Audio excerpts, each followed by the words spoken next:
Taste the Daily.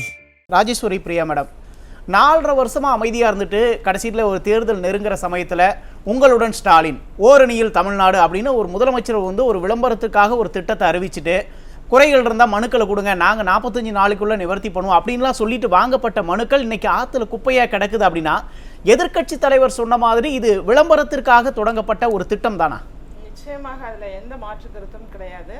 எதிர்கட்சி தலைவர் திரு Edappadi K Palaniswami அவர்கள் சொன்னது போல இந்த விளம்பர மாடல் ஆட்சியுடைய உச்சகட்டமா மக்களோட உணர்வுகளோட விளையாடுற மாதிரி இருக்கு. அவர் சொன்ன மாதிரி மனவேதனை, ஒருத்தர் வந்து ஒரு வரிசையில நின்று அவ்வளோ நேரத்தை அவங்க செலவிட்டு ஒரு நாள் பணிக்கு கூட செல்லாம இருப்பாங்க இந்த மனுவை கொடுக்க போறோங்கிறதுக்காக.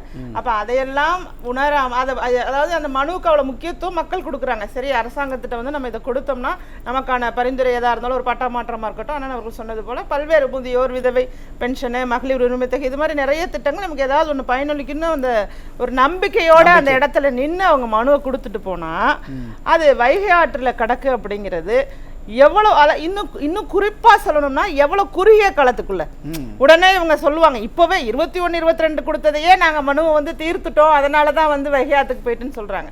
எப்படி வந்து இவ்வளவு குறுகலான ஒரு 6 நாளுக்குள்ள அவங்களால தீர்த்து வைக்க முடியுமா? இது வந்து யாராவது கேட்டா என்ன சொல்லுவாங்க? இவ்வளவு பெரிய பொய்ய சொல்றதுக்கு எப்படி மனசு வந்துச்சுன்னு தெரியல. மாவட்ட ஆட்சியர் கூட சொல்றாரு அதெல்லாம் தீர்க்கப்பட்டவை அப்படின்னு தானே சொல்றாங்க. என்ன பொய் சொல்ல முடியும்? வரிசையா நான் சொல்றேன், இது இன்னைக்கே நடக்குது. இது தொடர்ச்சியாக மனுக்கள் எல்லாமே மாவட்ட ஆட்சியர் கொடுக்கப்பட்ட மனுக்கள் கூட குப்பைக்கு போறதா இருக்கட்டும், சேலம் ஆத்தூர்ல கொடுக்கப்பட்ட மனு கள்ளக்குறிச்சி மாவட்டத்தை பேருந்து நிலையத்து குப்பையில கடந்திருக்கு.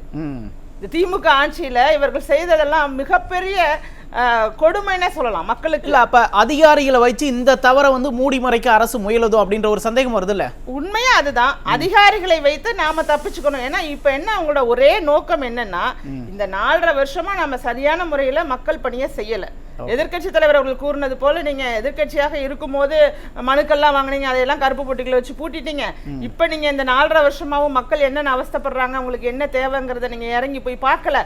அதெல்லாம் இருக்கும்போது இப்ப இந்த திட்டம் எப்படி ரீச் பண்ணணும்னா விளம்பரம் தான் முழுவதுமா. மனுக்கள் வாங்குறது மட்டும் ஆஹா முதல்வர் எப்படி செயல்படுறாரு அப்படின்னு மக்கள் மத்தியில ஒரு விளம்பரத்தை தேடணும்னு சொல்லிதான் இதை ஆரம்பிச்சாங்க. ஆனா அதுல அதை உண்மையாகவே தீர்த்து வைக்க வேண்டும் என்ற நோக்கம் இருக்கா அப்படின்னா அது பூஜ்யம். ஓகே, எந்த இடத்திலையும் அந்த பிரச்சனைகளை தீர்க்க வேண்டும்ங்கிற எண்ணம் கிடையாது.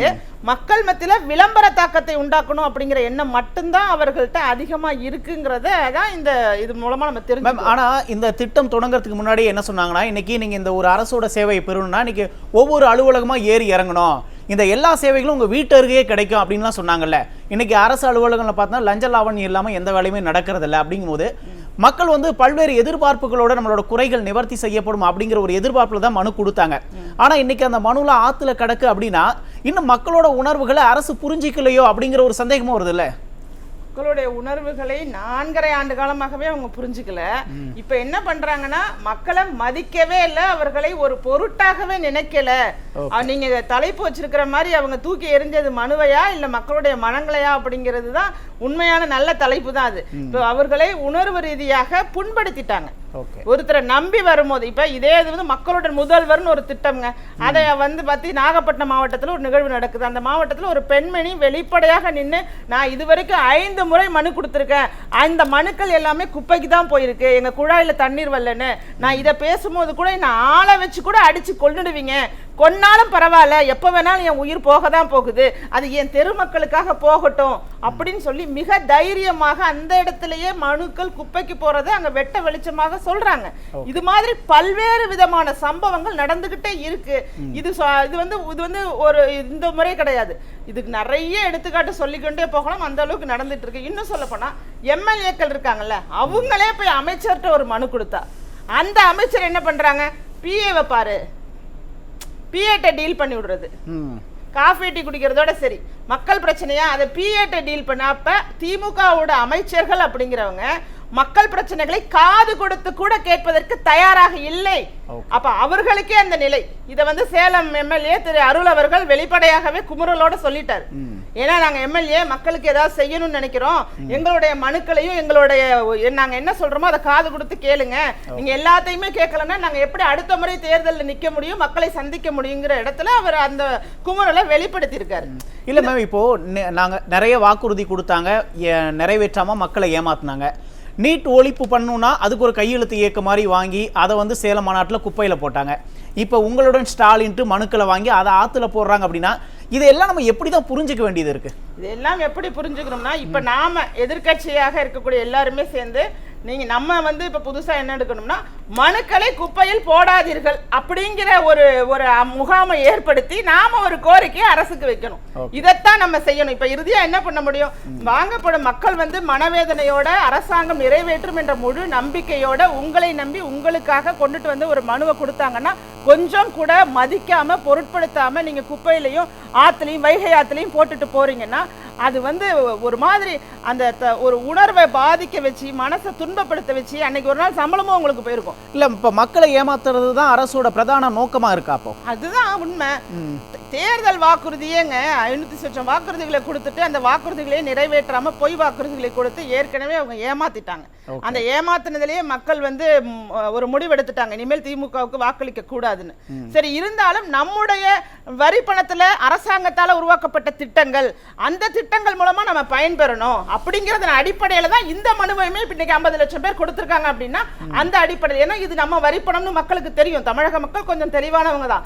அப்ப அந்த திட்டம் நமக்கான திட்டத்தை நம்ம பெறுவோம்னு சொல்லி தான் அந்த மனுவை கொடுக்கறதுக்கு அவங்க வந்திருக்காங்க. அந்த மனுவை நீங்க கொஞ்சம் கூட மதிக்கலன்னா இதோட நிலை என்ன அப்படிங்கிறது 2026 தேர்தலில் தெரியும். இந்த திட்டத்தை எபிடேசர் அப்படிங்கிற எம்எல்ஏ, ஆர்கே நகர் எம்எல்ஏ போய் நேரில் போய் மக்களை சந்திக்கும் போது அவர் மகளிர் வந்து கேட்குறாங்க, எனக்கு மகளிர் உரிமை தொகை வரலன்னு ஒரு பெண் கேட்கும் போது நீ மென்டலான்னு கேட்குறாரு.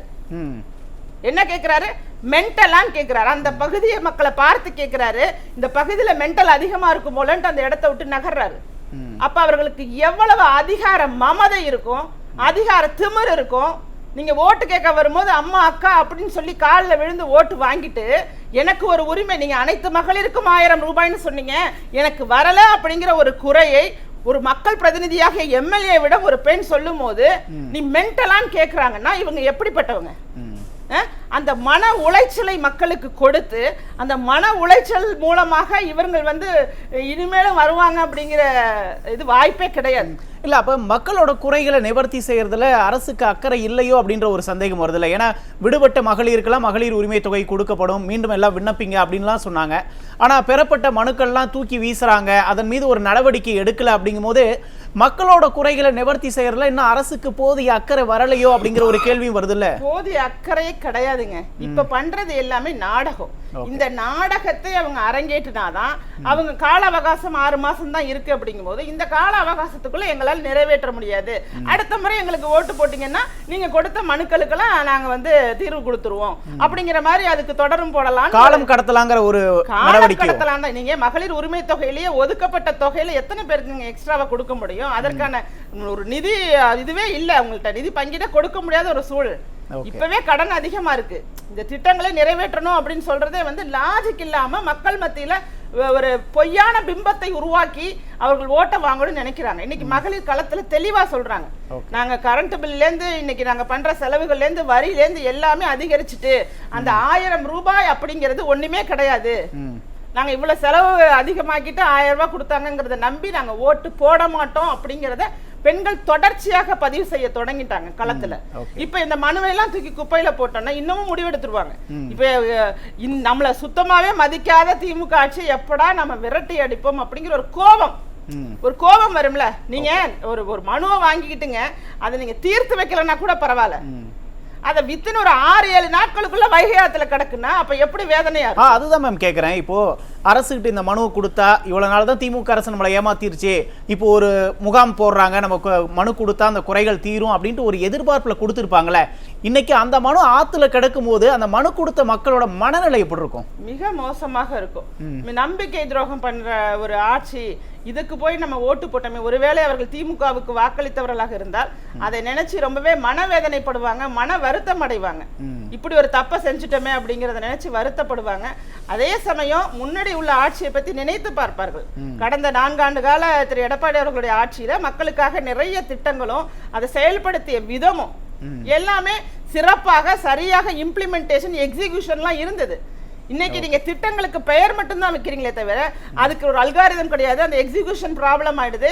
அதை பெறுவதற்கான இடம் அங்க தடங்களா இருக்கு. இதெல்லாம் இருந்து ஒரு நிர்வாக திறன் இல்லாம ஒரு அரசாங்கம் நடக்குது அப்படிங்கிறத மக்கள் இன்னைக்கு நிச்சயமா உணர்றாங்க. அந்த வேதனையை வந்து கண்டிப்பாக அடுத்த தேர்தலில் எடப்பாடியார் அவர்கள் தலைமையிலான ஆட்சி வரணும் அப்படிங்கறத நோக்கி பயணிப்பாங்கன்னு நான் நம்புறேன். ஓகே மேம், நன்றி. முதற்கட்ட கருத்தை எடுத்துக்கிறேன், நம்ம தொடர்ந்து பேசுவோம். ராஜேஸ்வரி பிரியா மேம், விளம்பரத்துக்காக தான் திட்டங்களை திமுக அரசு அறிவிக்குது அப்படின்னா இன்னும் மக்களோட பிரச்சனைகள் என்ன அப்படிங்கிறது வந்து இன்னும் அரசுக்கு புரியலையோ அப்படிங்கிற ஒரு சந்தேகம் இருக்குல்ல?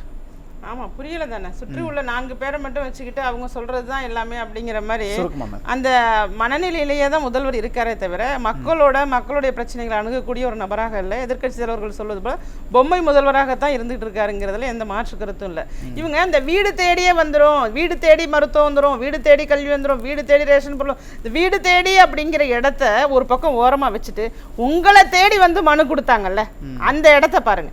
நீங்க வீடு தேடி போய் அவங்க பிரச்சனையை தீர்க்கிறது அப்படிங்கிறத விட உங்களை தேடி வந்து மனு கொடுத்ததே குப்பையிலையும் வைகை ஆற்றுலையும் இன்னும் எங்கெங்கெல்லாம் நீங்க பஸ் ஸ்டாண்டு குப்பையிலையும் ரயில்வே ஸ்டேஷன் குப்பையிலையுமா போட்டுட்டீங்க.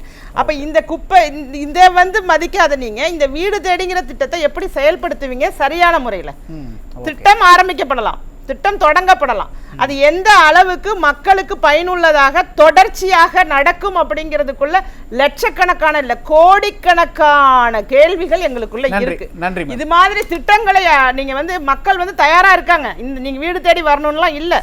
அவங்க சொல்ற பிரச்சனை, எனக்கு சாலையில இந்த மாதிரி பிரச்சனை இருக்கு, மின்விளக்கு இங்க எரியல, இந்த இடத்துல குண்டும் குழியுமா, எத்தனை நாட்கள் தெரியுமா, எத்தனை சாலைகள் அப்படியே கிடக்கு தெரியுமா, முக்கியமான பகுதிகளில் கூட சாலைகள் போடவே இல்லை. அப்ப இது போன்ற மக்கள் பிரச்சனைகளை, சாக்கடை பிரச்சனை இருக்கு, இதெல்லாம் அணுகிறது எப்படின்னு தெரியாம தலைப்புகளை கொடுத்து மக்களை ஏமாற்றி வாக்கு வங்கி அரசியலுக்காக செயல்படுவதை திமுக இதோட நிறுத்திக்கணும் அப்படிங்கறத நான் சொல்றேன். நன்றி.